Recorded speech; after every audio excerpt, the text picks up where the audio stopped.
Hai guys, salam kenal dari aku Fuadia Marfa. Nah guys, pada kesempatan kali ini aku ingin membawakan sebuah kasus yang menimpa 2 TKW yang berasal dari Indonesia guys. Dan kasus ini sudah terjadi sudah lama sekali ya, sekitar 9 tahun yang lalu. Pertama kita bahas tentang latar belakang dari si pelaku dulu ya guys. Nah, pelakunya ini bernama Rurik Junting.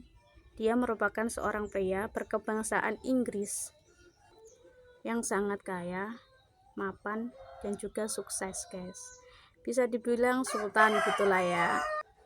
Dan dia juga merupakan lulusan dari universitas terkenal di dunia guys, yaitu University of Cambridge. Nah, university ini tuh merupakan universitas yang nomor 4 atau 5 yang bergengsi di dunia gitu guys. Jadi keren banget ya, bisa dipastiin kalau dia ini pinter ya. Dia juga merupakan seorang pria yang sangat fasih atau ahli dalam bidang perbankan guys. Jadi bisa dibilang dia itu banker gitu ya. Dan dia bekerja di Bank of America Merrill Lynch. Nah, pada tahun 2013 guys, dia dipindahkan ke cabang banknya yang ada di Hong Kong. Jadi sejak saat itu dia itu tinggal dan bekerja di Hong Kong ya guys. Dan gaji atau pendapatan dari si Rurik Junting ini guys diperkirakan itu ada di kisaran 6,5 M per tahun. 6,5 M guys per tahun guys. Saya ini yang kerja bertahun-tahun megang uang 100 juta aja belum pernah. Nah, kalau dilihat dari backgroundnya ya guys, berarti si Rurik Junting ini tuh merupakan pria yang sukses, kaya, mapan, dan juga pinter. Namun guys, dibalik kesuksesannya ini, si Rurik Junting ini juga memiliki masalah dalam kehidupannya guys. Ya namanya di dunia ya, gak ada yang sempurna. Kesempurnaan itu hanya milik sang pencipta.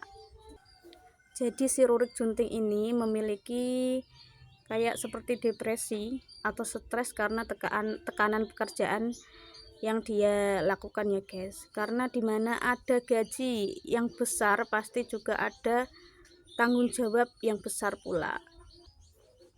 Untuk melampiaskan stresnya itu guys, dia itu mengonsumsi drugs atau obat-obatan terlarang dan juga minum-minuman keras.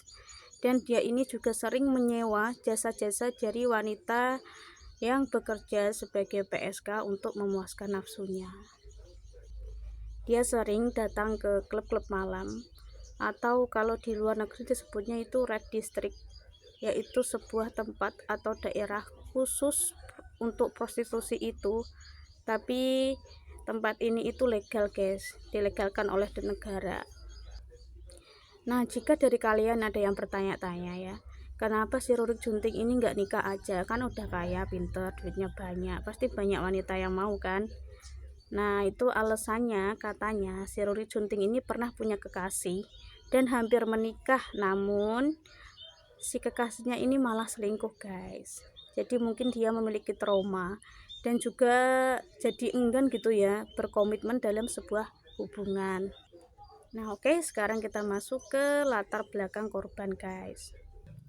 Sumiarti Ningsih dan juga Seneng Mujiasih merupakan seorang TKW dari Indonesia guys.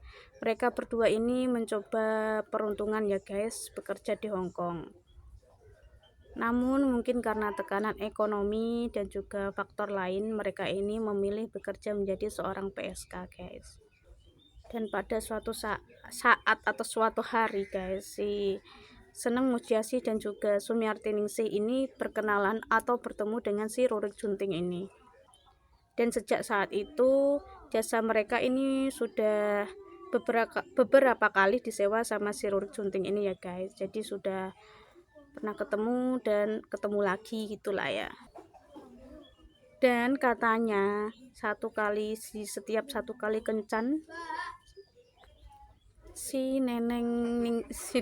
Seneng Mujiasih dan juga si Sumiarti Ningsih ini dibayar 19 juta per malam guys. Wih, tinggi banget ya, 19 juta per malam. Gimana orang nggak tergiur guys, gede banget itu uangnya kalau di Indonesia ya kan, bisa buat makan berbulan-bulan itu. Dan untuk info ya guys, si Sumiarti Ningsih ini berasal dari Cilacap, Jawa Tengah, sedangkan si Seneng Mujiasih ini berasal dari Sulawesi. Nah itulah guys sedikit latar belakang dari kedua korban guys, karena nggak banyak info yang beredar di berita ya tentang latar belakang korban, tapi ada sedikit lagi itu info kalau si Sumiarti Ningsih ini memiliki satu anak berumur 5 tahun yang dia titipkan kepada orang tuanya. Dan sekarang kita langsung masuk ke kronologi kejadian. Nah pada suatu hari terlihat di CCTV apartemen Rurik Junting dan juga Sumiarti Ningsih terlihat memasuki lift menuju lantai apartemen tempat si Rurik Junting ini guys. Dan ya begitulah, sesampainya dalam apartemen mereka melakukan hubungan itu ya guys. Namun ternyata si Rurik Junting ini guys memiliki kelainan seks guys, yaitu dia suka menyiksa atau memukul ketika berhubungan badan. Dan hal itu dia lakukan juga pada si Sumiarti Ningsih ini guys. Dia juga dalam keadaan sudah terpengaruh oleh kokain guys, jadi dia itu kebelabasan nyiksanya ya, sehingga si Sumiarti Ningsih ini bisa sampai meninggal. Dan yang paling plot twist banget itu guys, ketika dia menyiksa si Sumiarti Ningsih ini, dia rekam kejadiannya dengan handphonenya guys. Nah untuk percakapannya yang dia rekam di HP-nya itu guys, aku nggak berani ceritain karena tragis banget lah guys, nggak bisa ngebayangin, itu sadis banget. Nah setelah si Sumiarti Ningsih ini meninggal guys, lalu kemudian badannya dilesong alias dipetong-petong, kemudian dia masukkan ke dalam koper lalu dia letakkan di balkon apartemennya guys. Nah pada keesokan harinya lagi dia gantian mengajak si Seneng Mujiasih ke apartemennya, dan tujuannya juga sama, untuk bersenang-senang alias berhubungan badan.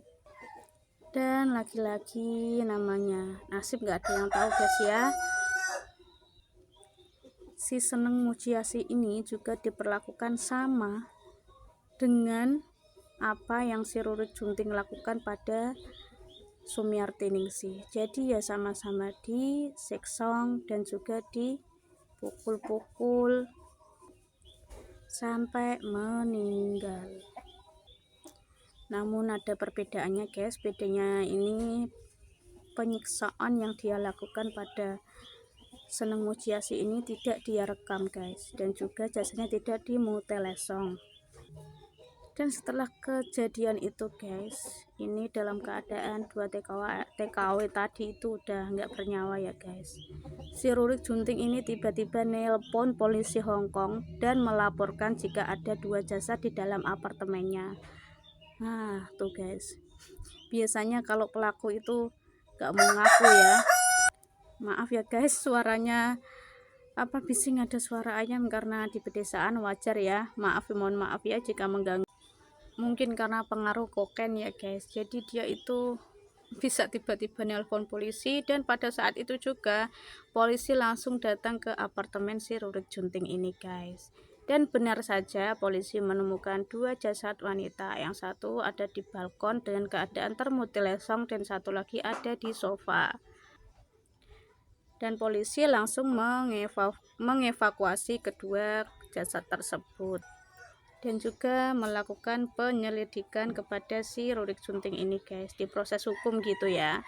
Dan banyak pada relawan atau sesama TKW yang berdemo agar kedua korban ini mendapatkan keadilan di negara Hong Kong. Dan pada akhirnya setelah berlama-lama gitu, nggak tahu berapa lamanya, si Rurik Junting ini divonis dengan hukuman penjara seumur hidup. Namun dia dihukum di negaranya sendiri, yaitu di Hong Kong, di Inggris maksudnya guys.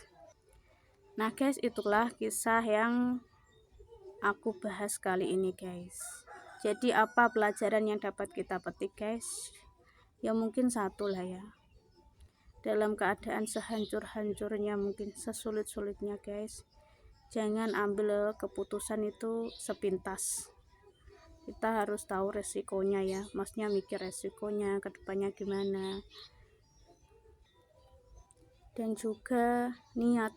Jika niat kita pergi ke luar negeri untuk bekerja, ya kita bekerja sesuai kontrak kerja lah, sesuai tujuan kita. Bekerja ke Hongkong tuh sebagai apa, sebagai TKW itu kerjanya apa, maksudnya jangan mengambil jalan pintas. Tapi kita juga nggak boleh ngejudge orang ya, mungkin mereka punya alasan gitu, maksudnya kita waspada untuk diri kita sendiri gitu ya. Dan semoga kedua korban ini diampuni dosa-dosanya ya guys, dan juga keluarga yang ditinggalkan diberi ketabahan. Nah oke guys, itu dulu yang ingin aku bahas atau bawakan hari ini. Kita jumpa di kasus kriminal berikutnya. Terima kasih sudah menonton. Hai guys, please like dan subscribe channel ini agar semangat kontennya.